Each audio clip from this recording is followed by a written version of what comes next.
Dr. Rama Subramanian. He is a senior consultant, cardiac anesthetist and critical care at MGM Healthcare. And he would speak on the topic of weaning from VA ECMO. Thanks for the opportunity.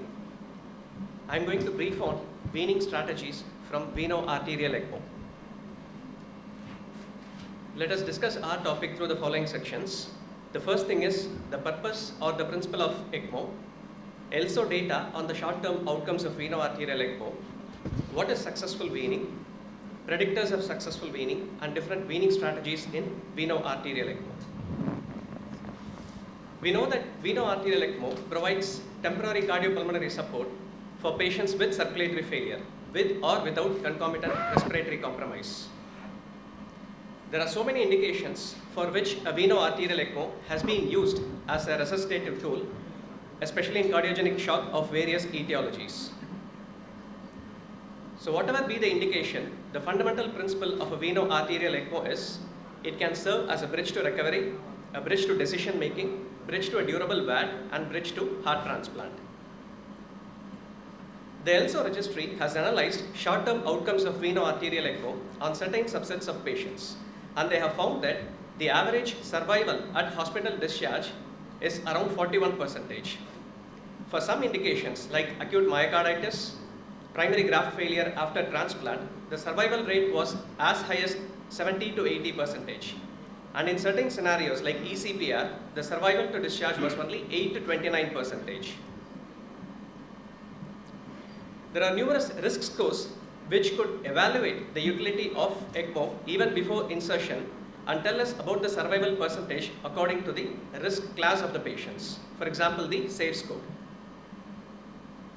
So after keeping all these considerations, we use ECMO as a resuscitative tool in patients with refractory cardiogenic shock. So having stabilized the patient on ECMO, the next thought is how to wean off ECMO. So successful weaning requires sufficient recovery of the myocardial as well as the end organ function.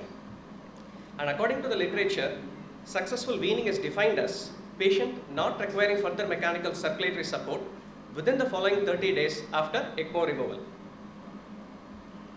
Some of the factors which are associated with poor outcomes are diabetes, obesity, door to VA ECMO implantation time, CPR duration, poor end organ functions, mainly the liver function, high lactate levels, and high SOFA score. So having moved through all these sections, now we will come to what are the predictors of successful weaning from a veno-arterial ECMO.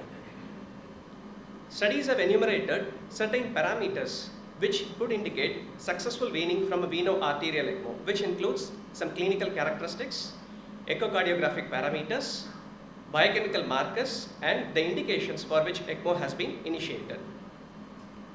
So as already said, acute myocarditis and primary graft failure after transplant, the survival to hospital discharge is around 70 to 80%. In ECPR, even though the survival to discharge rate is low, certain subsets of patients, for example younger age, and certain clinical characteristics like initial rhythm other than asystole, witnessed arrest, and early recovery of blood pressure have shown a favorable outcome. Coming to the clinical characteristics, higher mean pulse pressure during the initial 6 hours after VA ECMO implantation is an independent predictor of successful weaning and survival. None of the biomarkers or their kinetics differed significantly between successfully and non-successfully weaned patients, but mean lactate concentration and lactate clearance have been associated with hospital mortality and unsuccessful weaning. Coming to the echocardiographic parameters, high values of parameters assessing the LV systolic function, such as the velocity time integral across the aortic valve, LVEF, and the lateral mitral annulus peak systolic velocity were associated with successful weaning. And successful weaning has been accomplished in patients with smaller RV dimensions, better RVEF, RV area change, and higher magnitudes of RV strain. So the peak systolic velocity at the lateral mitral annulus, if it is greater than 6 centimeters per second, that's an indicator for successful weaning. Aortic VTI greater than 10 centimeters predicts successful weaning. LVEF greater than 20 to 25% has been outlined in most of the articles as one of the important parameters to attempt weaning trial. And RVEF greater than 24.6% also is an important factor for successful weaning. Then coming to the hemodynamic parameters, cardiac index greater than 2.4 liters per minute per meter square, mean arterial pressure greater than 60 to 65, wedge pressure less than 18 and CVP less than 15 are some of the hemodynamic parameters which are associated with successful weaning. Microcirculation parameters have also been analyzed, but they have been used in association with echocardiographic parameters to evaluate the successful weaning from a veno-arterial ECMO. So when do we attempt weaning in case of veno-arterial ECMO? Do not attempt weaning in the first 72 hours. Give time for the myocardium to recover and for the end organs to recover from shock. The etiology of cardiocirculatory dysfunction should be compatible with myocardial recovery. And most important of end organ function is hepatic function compared to renal function. The hepatic function recovery is most important because renal function recovery takes some time, and meanwhile it can be supported with some replacement therapies. And with regard to the recovery of lung function, PF ratio greater than 200 with FiO2 delivered by the ECMO circuit at 21% and that delivered by the ventilator circuit less than 60% predicts a successful weaning attempt. So after going through what are the predictors of successful weaning, we have different weaning strategies which has been employed. The most common was one which is employed by Eso et al. It has a stepwise approach to weaning trial. The first step is the etiology of the cardiac failure should be compatible with myocardial recovery. The second step is hemodynamic stability. Patient should have recovered a pulsatile waveform for at least 24 hours. The baseline MAP should be greater than 60 to 65 millimeters of mercury with low dose catecholamin support. The patient should have recovered from other major metabolic disturbances. If so, then we go to the third step, the pulmonary function. That should not be severely impaired. If the PF ratio is impaired, under whatever settings we said before, then consider bridging from veno-arterial to veno-venous ECMO. So once all these steps are satisfied, we go to the weaning trial, full weaning trial, with the help of echocardiographic and hemodynamic assessment. So we wean the ECMO flow to 66% of the baseline and then to 33% of the baseline, and then we come down to a minimum flow of 1 to 1.5 liters per minute. So coming to the echocardiographic parameters, if the EF is greater than 20 to 25% with an aortic VTA of greater than 10 or 12 centimeters and the systolic velocity at the lateral mitral annulus greater than 6 centimeters per second, it will help in successful weaning attempt. Similarly, the hemodynamic parameters, cardiac index greater than 2.4 liters per minute per meter square with wedge pressure less than 18 millimeters of mercury predicts a successful weaning attempt. So there are other weaning strategies which has been employed, one by Keebler et al. It is almost very similar to the one employed by Esa et al. And this patient uses we use a Swan-Ganz catheter also. So the first step is to ensure that recovery of the myocardial function as well as the end organ function. Then there should be an incremental decrease of the pump flow by 0.5 to 1 liters per minute until we are down to 1 to 1.5 liters per minute. Assess the hemodynamic as well as the echocardiographic parameters. If those are favorable, then final decision will be taken in the operating room. If mixed venous is greater than 60% and cardiac index is greater than 2.2, go for a successful decannulation. If not, consider for a durable mechanical circulatory support or heart transplantation. A similar weaning trial by Cavarocci et al. This used a hemodynamic TEE probe. While we wean the patient down to minimal flows, we should ensure adequate anticoagulation in the patient, maintaining a target APDT of at least 60 to 70 seconds. So the first stage is assess baseline RV and LV function with full ECMO flow, then decrease the ECMO flow to 50% by 0.5 liters per minute, and again assess LV and RV function with the help of hemodynamic TEE. If distension occurs, return back to full flow and abort the trial. Suppose if patient is able to tolerate this, then we go for a volume load, volume challenge, and then assess the LV and RV function again for at least 1 hour. Again, if the patient tolerates, then we come down to a minimum flow of 1 to 1.5 liters per minute and with the help of loading with an inotrope, and again assess LV and RV function. So after weaning assessment, if biventricular failure persists, we consider for a BIVAD.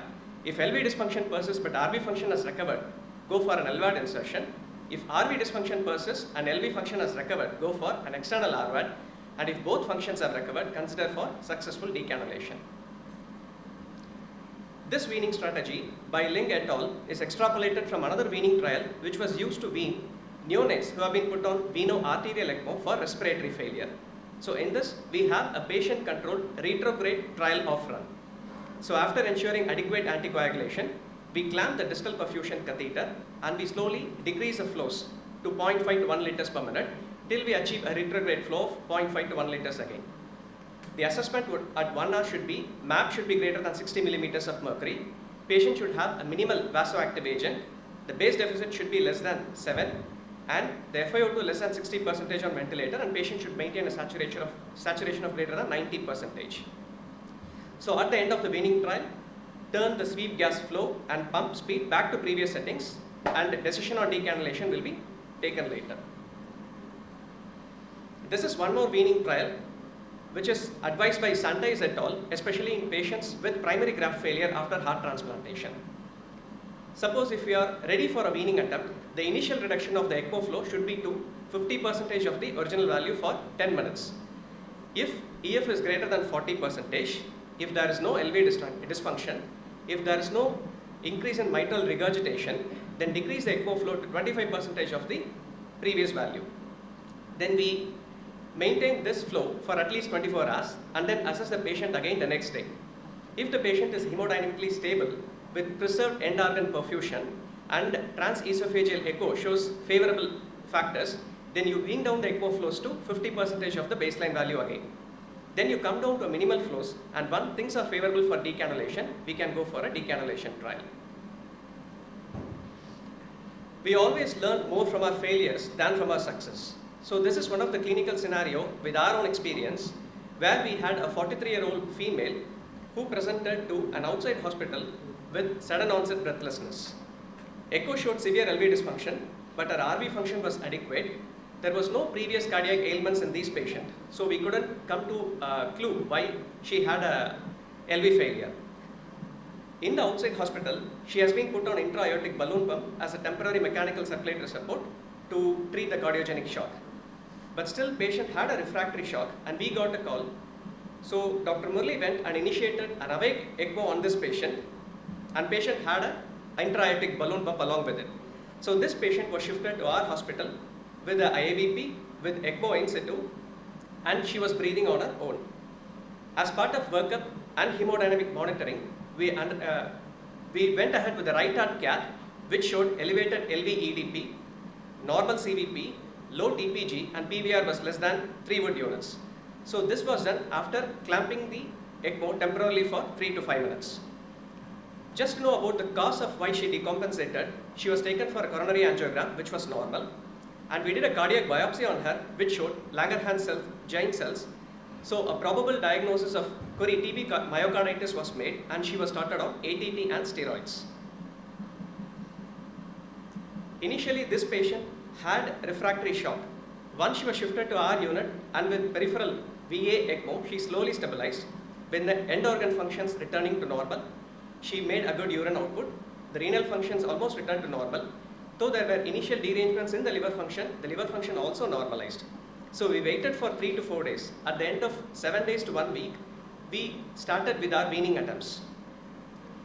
But she didn't tolerate our weaning trial, which was evident with elevated lactates. Whenever we came down on the ECMO flows, there was persistent severe left ventricular dysfunction, EF was less than 25%, and she showed features of end organ hypoperfusion like decreased urine output.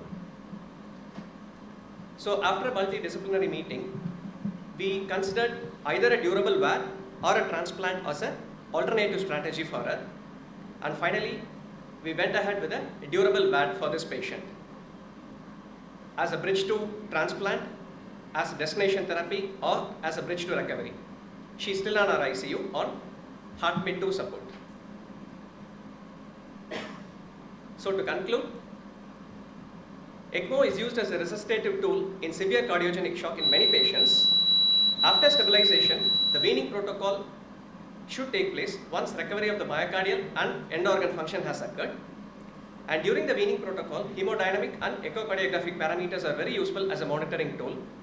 If the weaning trial is successful, we go for a decannulation technique, or we should have alternate bridging strategies. Thank you. Thank you, Dr. Ram.